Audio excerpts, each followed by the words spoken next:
אז על מה אנחנו עומדים? קורקע. מה זה קורקע? דיונה שהתאבנה. דיונה שהתאבנה. איך דיונה מתאבנת? תיאוריה הראשונה אומרת, אוקיי, מדובר על דיונות קורבנות. יופי, מה יכול לגרום להתאבנות של דיונה? עליות וירידות במפלס הים. הים עולה, מציף את הדיונה. במים יש קלציום קרבונט, יש מלח. מים מחלחלים בתוך הדיונה, מפלס הים יורד, הדיונה נחשפת לאטמוספירה, מתייבשת, מתאבנת. הבעיה העיקרית זה חוסר התאמה בין הגילאים של הדיונות ובין הגילאים של השינויים במפלס הים. אז מה התיאוריה השנייה אומרת? התיאוריה השנייה אומרת, אנחנו לא צריכים עליות וירידות במפלס הים. מספיק שיש לנו דיונות חול בקרבת החול, הדיונות האלה חוטפות רסס מים. ברסס יש מים, יש מלח, יש קלציום קרבונט. הדיונה מוטבת, מים מחלחלים, קלציום קרבונט, מלח, מתייבשת, מלט, מתאבנת. מה הבעיה עם התיאוריה הזאת?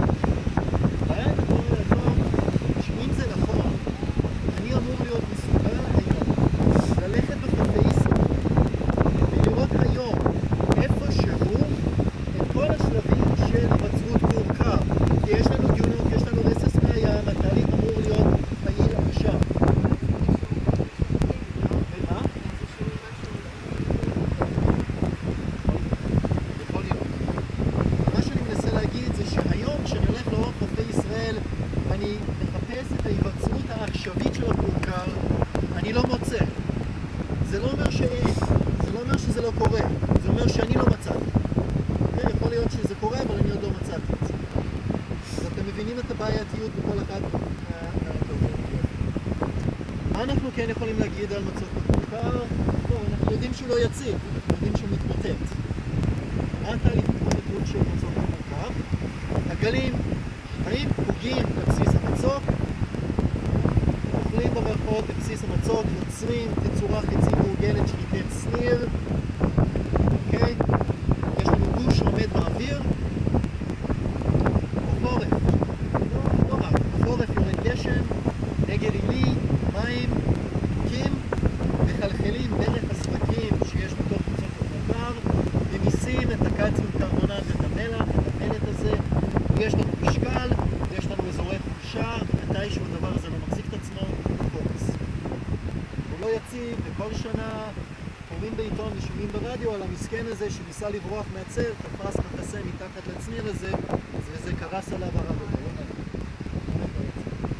אבל מצוק הקורקע קורס, בתהליך שהוא טבעי לגמרי, לא קשור לבנייה של האדם.